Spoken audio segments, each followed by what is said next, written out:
These are the instructions for the Origami Crane out of the Origami 365 book by TARO'S Origami Studio. It uses a large number of folds, but take your time and you should be able to get through it. The first thing to do is with the colored side up, we're going to perform 2 diagonal folds from one side over to the other, and these are both going to be folds and unfolds. So we're going to pre-crease the diagonal lines for step 1, and then go ahead and flip the paper over.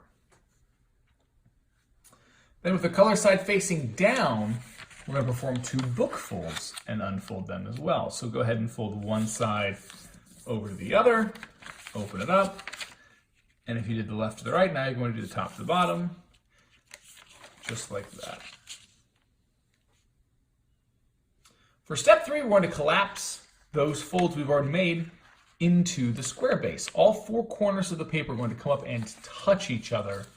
And this uses all of the folds we've just made, and it should be pretty simple to have it all collapsed down. You're not making any new folds, and that completes a square base.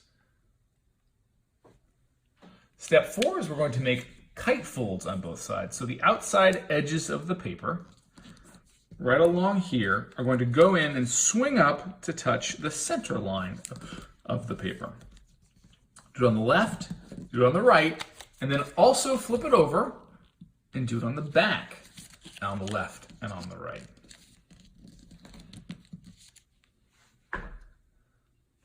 For step 5, we're just going to fold that top section down like that and unfold.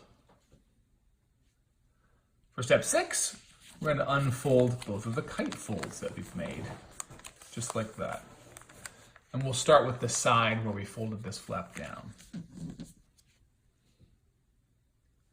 For step 7, we're going to perform a petal fold. The petal fold uses the kite folds and this fold that we've already made. It uses those exact lines by taking one flap of paper and stretching it up, and not going all the way up to opening up to the top, but only opening it up to this crease line right there, stretching the paper up and using the kite folds at the bottom as your guides. These sides will collapse together and hopefully line up together along the center to finish a petal fold.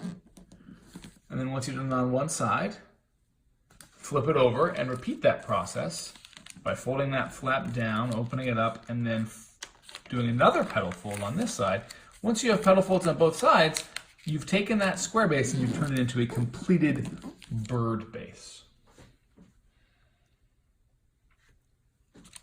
Step 8, we're going to take our bird base and we're going to kite fold into the center. Make sure that this is the side, the bottom, where the openings are.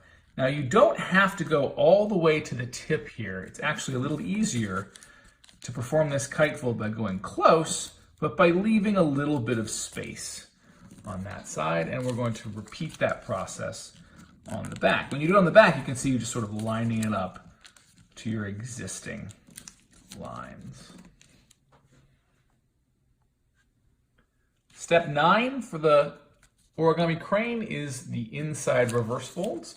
Go ahead and take these 2 flaps. We're going to inside reverse fold, not in front of the model or behind the model, but through this center section. So pull them up and flip them through on both the left-hand side and the right-hand side. You can see how the model, when it starts off, this is a nice valley fold all the way through that section, but when you push it through that section, it turns around and changes into a mountain fold. That's why it reverses. That's completed for step 9. For step 10, we're going to inside reverse fold one side to form a head. So go ahead and push this flap down in the center to complete step 10. And then finally, to finish the model, just pull apart the wings, and what will happen is this center point will just open up a little bit. Just like that, to give the bird a little bit of nice dimension. And that is the completed origami crane.